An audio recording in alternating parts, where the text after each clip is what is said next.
the experience and the attempt by some individuals to slow down the process and to give wrong instructions. So you are fully aware of that, and I'm not going to burden the media with a repetition of what took place during the course of the week, because those issues have been aired extensively. And I think we're at a stage now where the key thing is to accelerate the rate of the recount. So when you look at the average, based on the number of boxes done per region, and you divide those by 7 days, and then you divide by the number of workstations, you would see that Region 1 would have like 3.6 boxes per day, and Region 4, they're only doing about 2.4 boxes per day, or 2.7 boxes per day. That is in a 10-hour stretch. And so that gives you an idea of the slope of the process. Because many people look at the number of boxes, or they say 50 boxes done in a day. But when you look at a workstation, particularly in Region 4 and Region 3, these have been marred with objections from APNU, frivolous objections, and therefore they're only managing to do, they're doing less than 3 boxes a day in a 10-hour stretch. So that has to change. And so, we saw the commission today. I read the media, and the PRO said they're addressing these issues. The commission has done that. I'm extremely pleased with the statement that came out yesterday, the bipartisan statement from the U.S. Congress, that is the House, and to urge that the recount be done in a transparent way, and the return of the international observers. And earlier today, there was also, in a rare display of bipartisanship, a statement from the Senate emphasizing the two things: holding President Granger to the promise that he made at the beginning of this recount to accept the results of the recount, and secondly, to have the international observers return.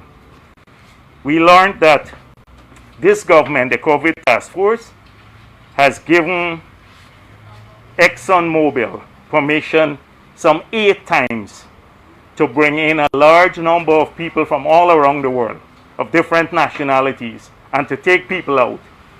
But they can't give permission for 3 persons to come from the Carter Center and maybe 1 or 2 from the IRI, who would have followed the same COVID protocol that the CARICOM representatives underwent. That is, they would have been tested before they come here. But they've been given permission for aircraft to land 8 times in the last 2 months, and large number of people from the Philippines, from every part of the world, been coming in. So it clearly shows that they don't want the presence of the international observers.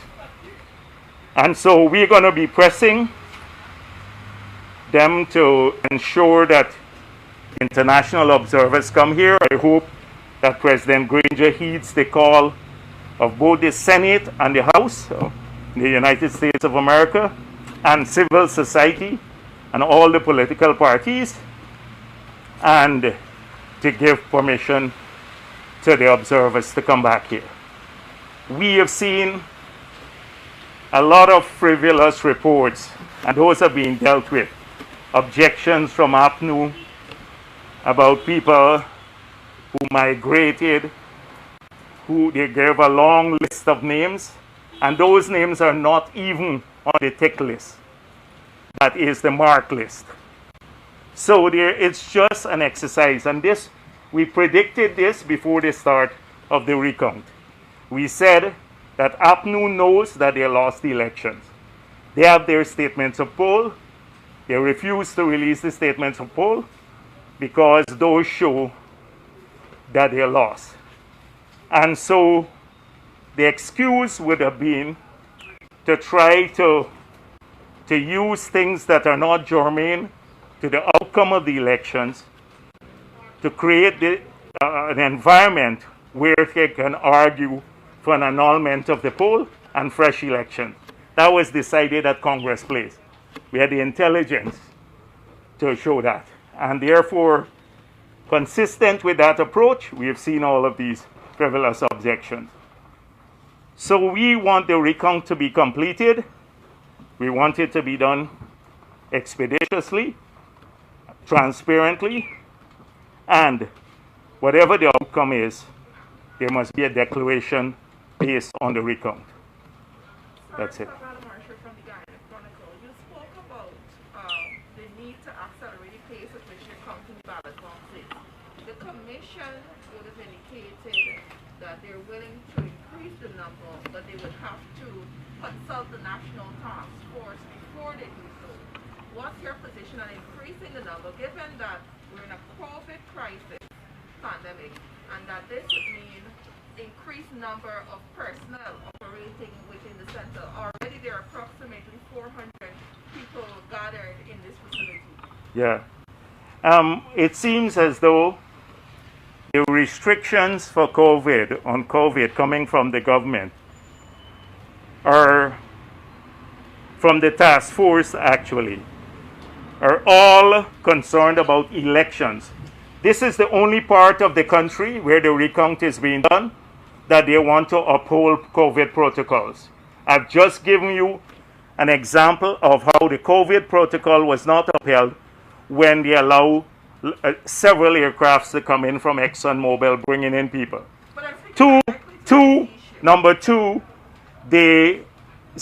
when they wanted the mask to be changed every 2 hours. Even the healthcare workers were not required to do that. People who were on the front line, they came up with every 30 minutes, you have to change a mask. And then suddenly it shifted to 2 hours. People are not changing their masks there for 2 hours. There is no such requirement by the WHO, but they use that too. So this task force is political. It's headed by Nagamoto. It's headed by the CEO is Harman. You have Volder Lawrence on it, Cummins on it.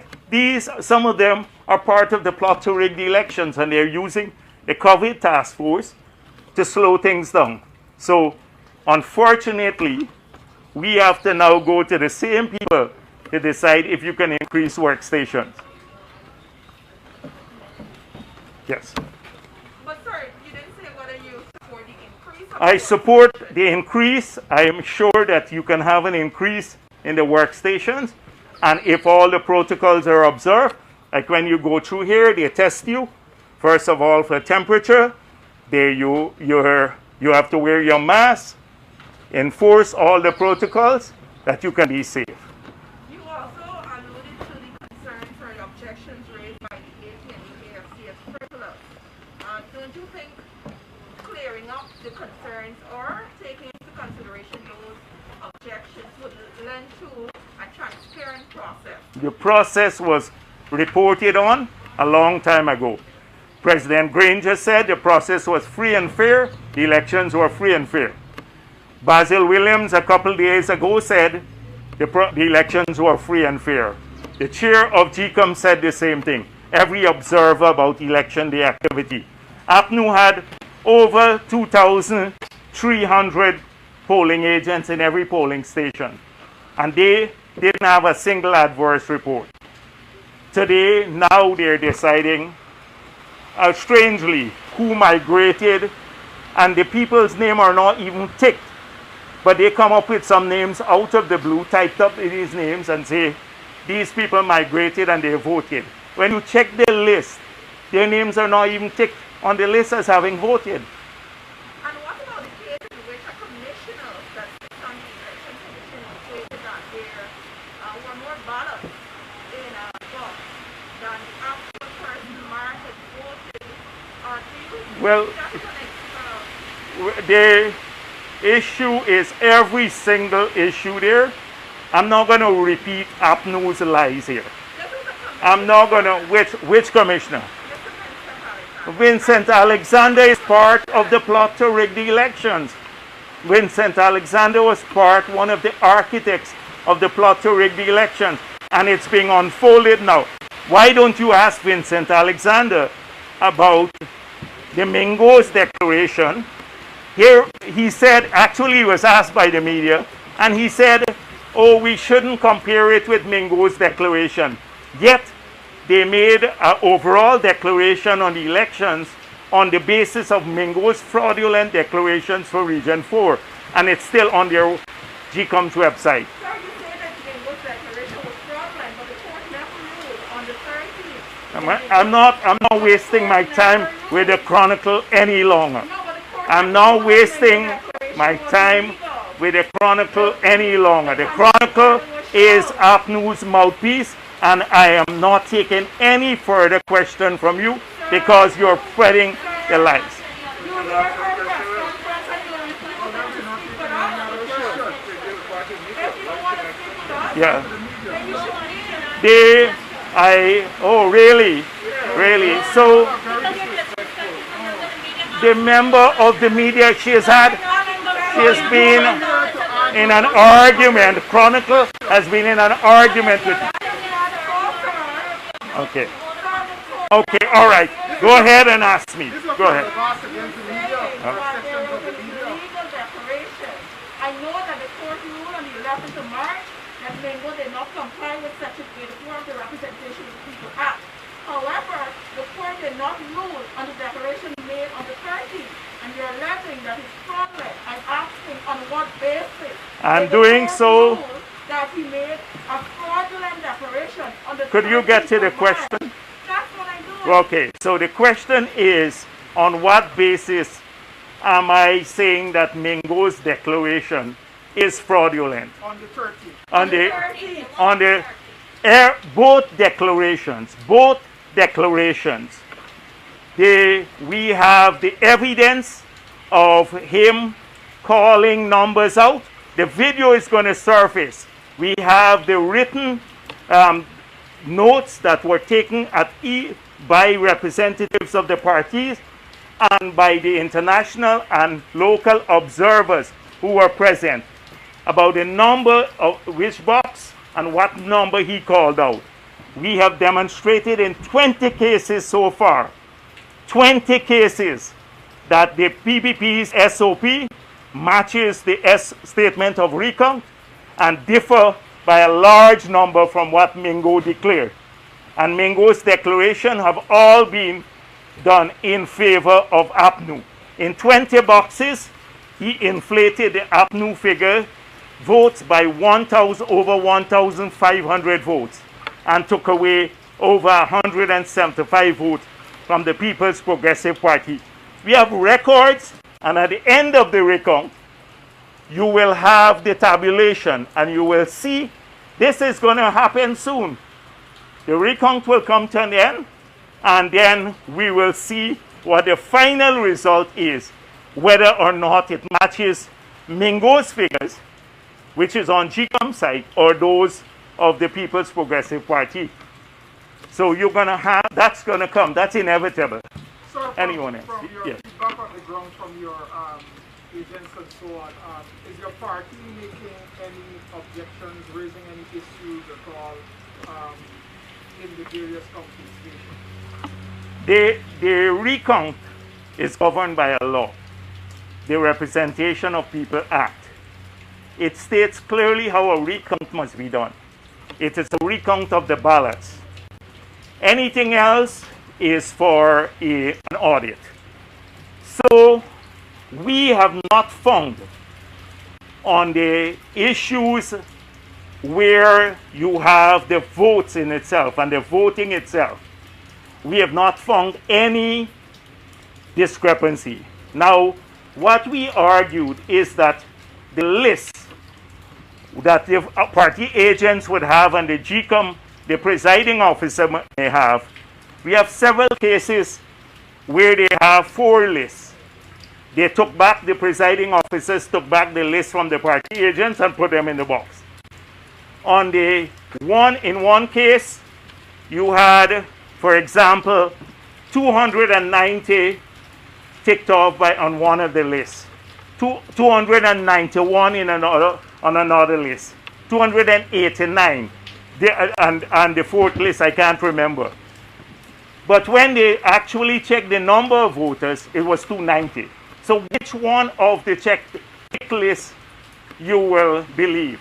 But that is dependent on the party agents themselves. That is not part of the process of voting. The process of voting is clear. You show up, each party agent has a copy of a list with your picture on it. You have to produce an identification card or take an oath. You get to vote. Your finger is inked. The ballot is counted in the presence of representatives of the parties.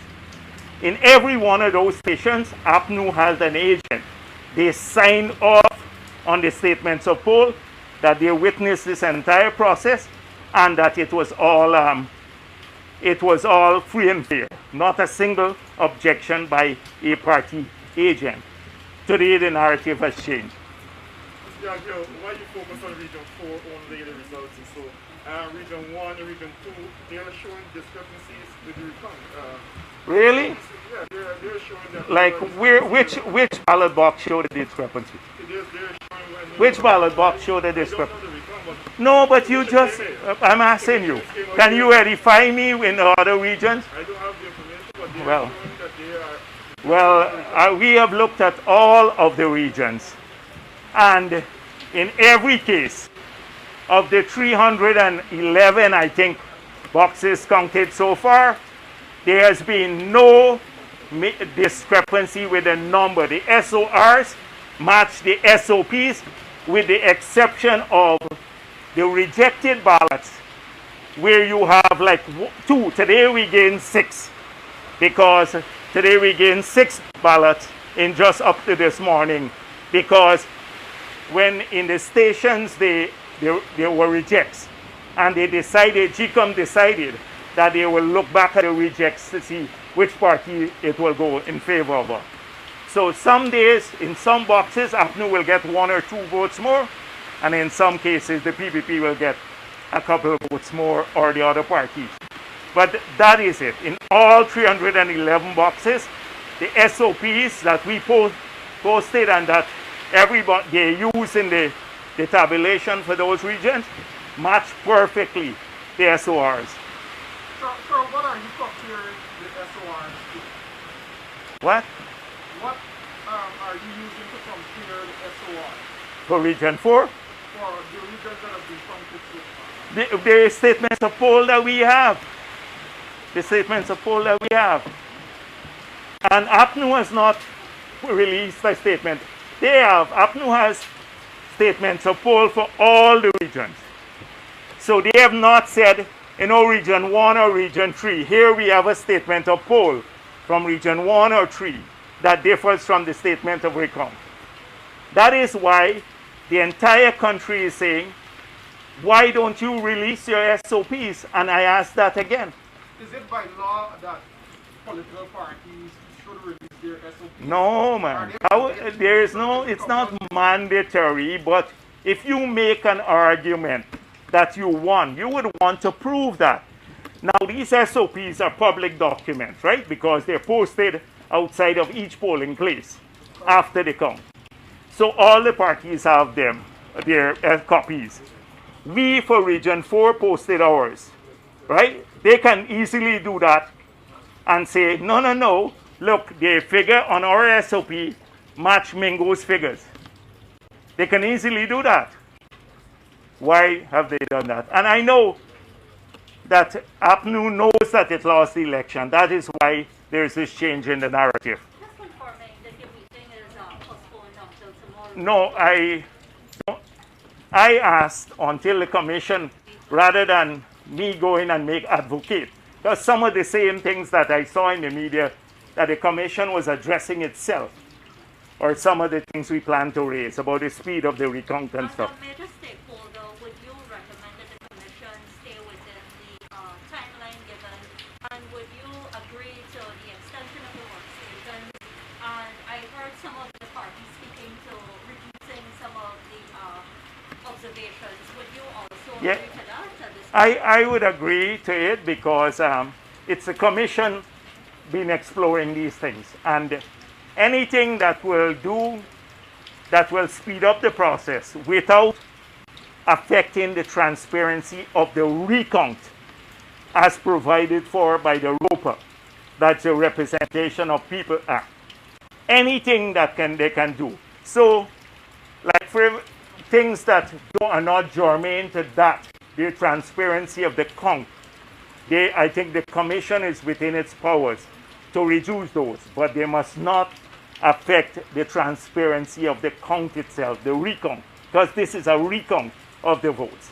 Your party had a constant that it won elections and it also won elections. I heard at one time 15,000 votes. You can correct me. Yeah. Do you think that number is going to move upward or downward depending on what you are saying? But I don't think it's going to move substantially either way, because some of the votes we're getting, like in the rejected, they're getting some too in the rejected. So it would probably balance off. So the figure will not change. But you're still standing that you won elections. Yes. By those numbers, we're standing by those numbers.